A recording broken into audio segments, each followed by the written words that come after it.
In 1962, the world came within minutes of nuclear annihilation. Not once, not twice, but multiple times. For 46 years, two superpowers held humanity hostage. They built enough nuclear weapons to destroy Earth 10 times over. They raced to space. They fought proxy wars across 3 continents. And they created technologies that changed civilization forever. This is the Cold War, the conflict that shaped our modern world.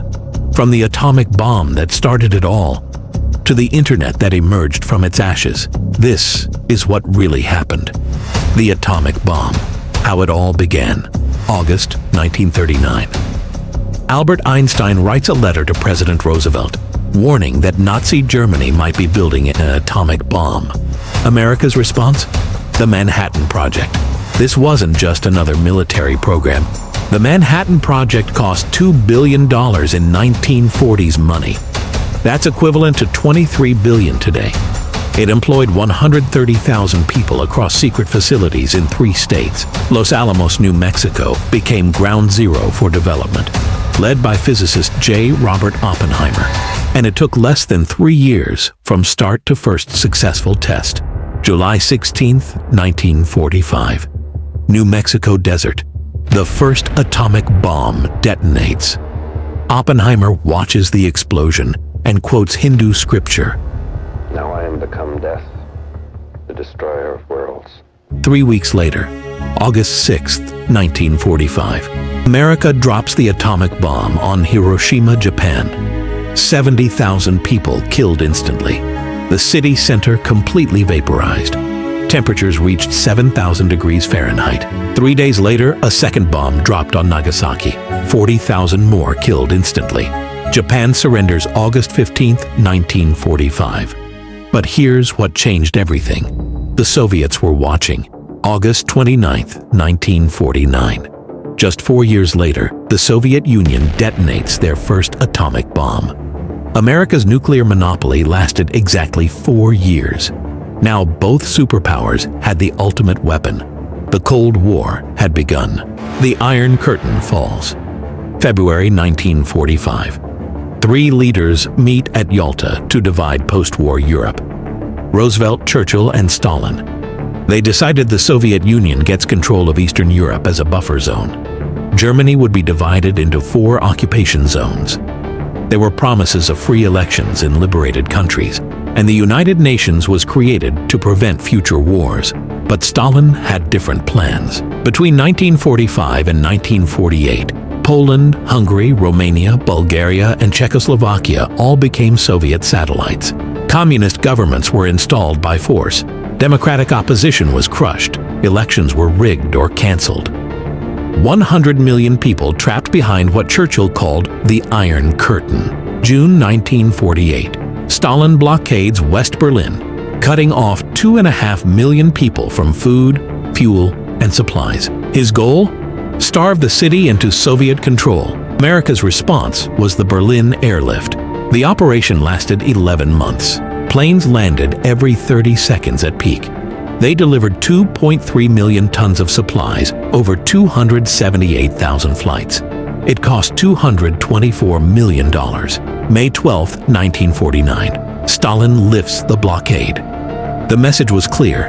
Neither side would back down.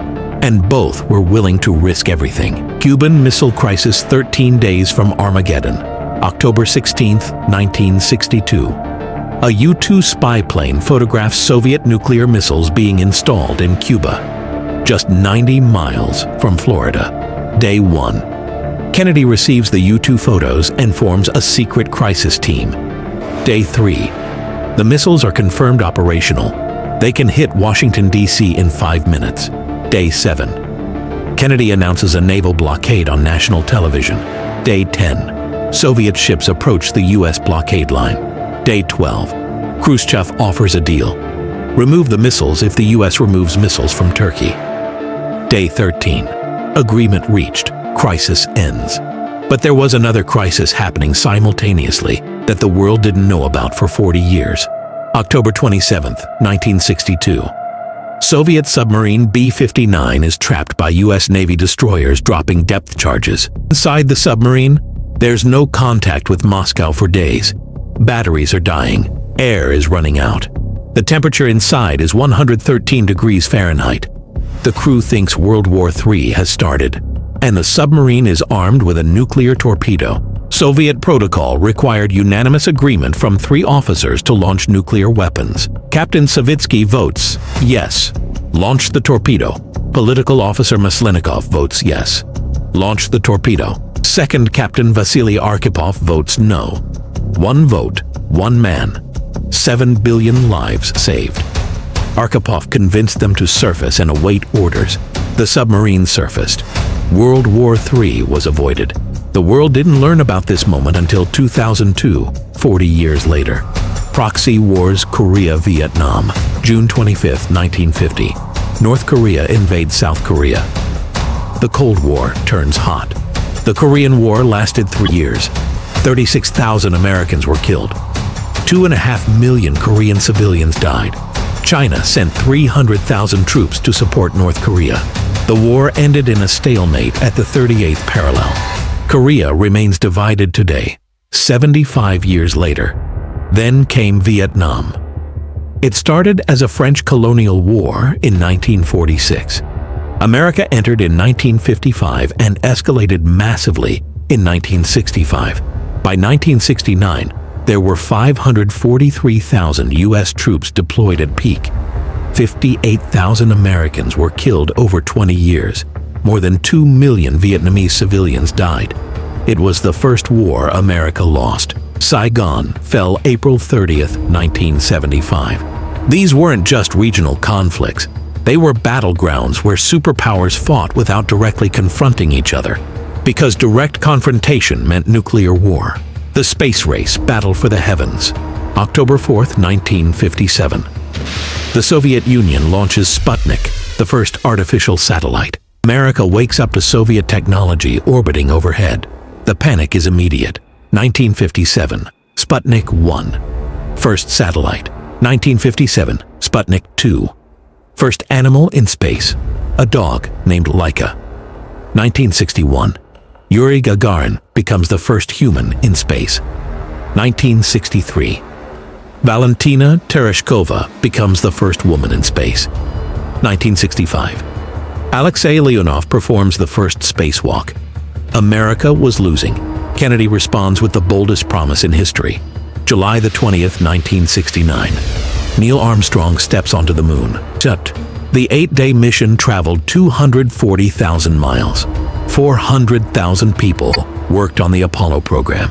It cost $25 billion. That's $180 billion in today's money. And it was watched by 650 million people worldwide.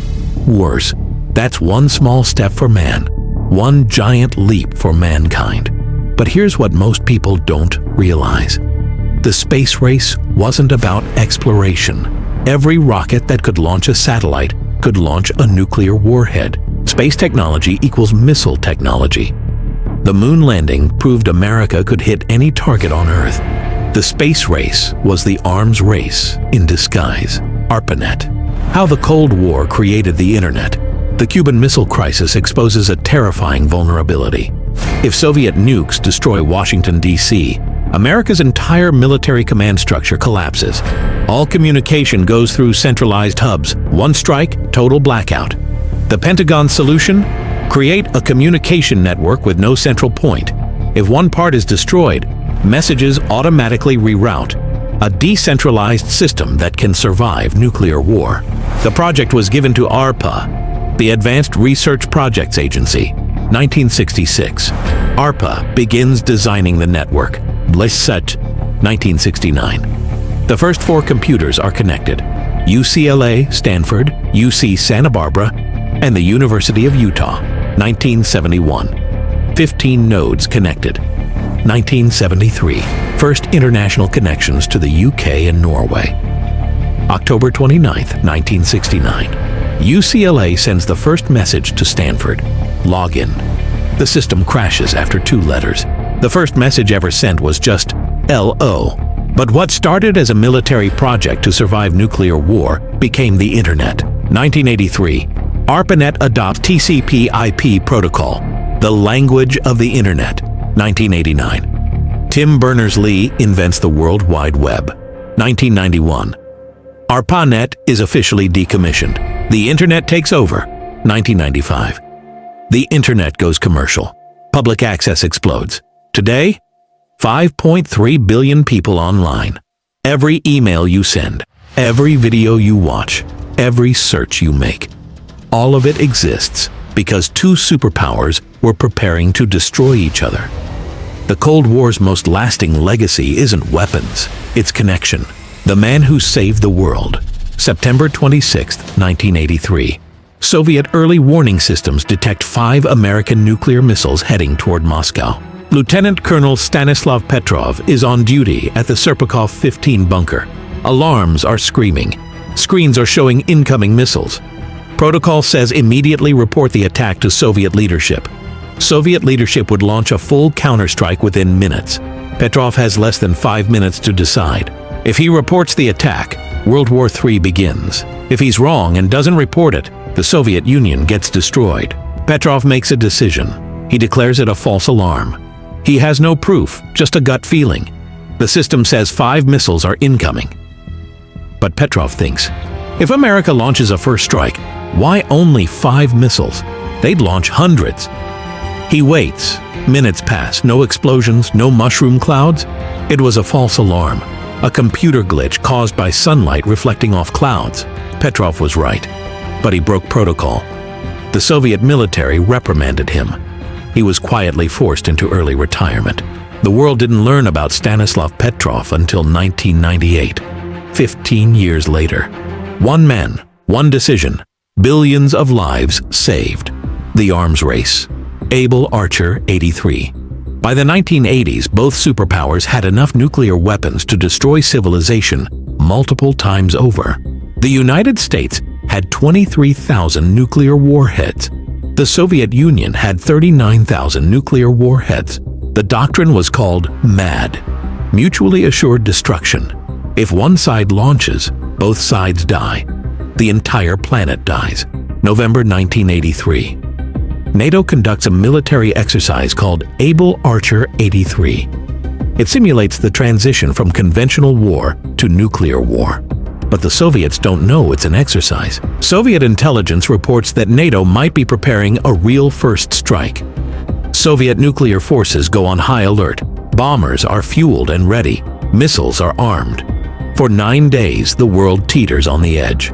NATO completes the exercise. Soviet forces stand down.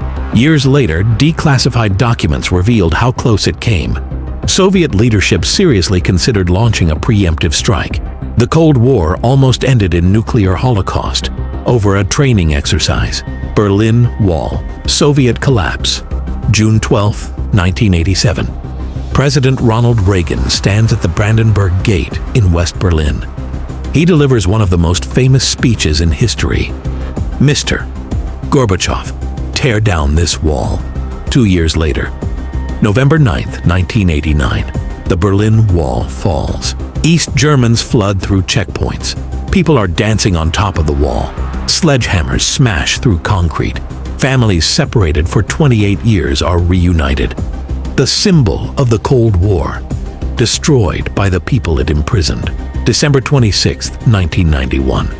The Soviet Union officially dissolves. 74 years after the Bolshevik Revolution, the Soviet Union ceases to exist. 15 new independent nations emerge. The Cold War is over. No peace treaty, no formal surrender. The Soviet Union simply collapsed under its own weight. Legacy, modern impact. The cost of the Cold War? $8 trillion spent on nuclear weapons, millions killed in proxy wars, entire generations lived under the threat of nuclear annihilation. But it also gave us the space race, satellite technology, GPS, the internet, medical advances, materials science breakthroughs. The Cold War shaped everything about our modern world. Today, 9 countries possess nuclear weapons. 15,000 warheads still exist. The threat didn't disappear. It just changed form. Russia and NATO still face off across European borders. Proxy conflicts continue in Syria, Ukraine, and beyond. China emerges as a new superpower. The Second Cold War might already be beginning. The men who saved the world, Vasily Arkhipov, Stanislav Petrov, they died in obscurity. No medals, no parades, just quiet heroes who chose peace when the world demanded war. The Cold War taught us one lesson. We came within minutes of destroying everything multiple times, and we survived, not because of weapons or strategy, but because a few individuals chose restraint over protocol. The question is, will we be that lucky next time? The Cold War, 1947 to 1991. The conflict that never ended. It just went quiet. If you enjoy this video, subscribe for more.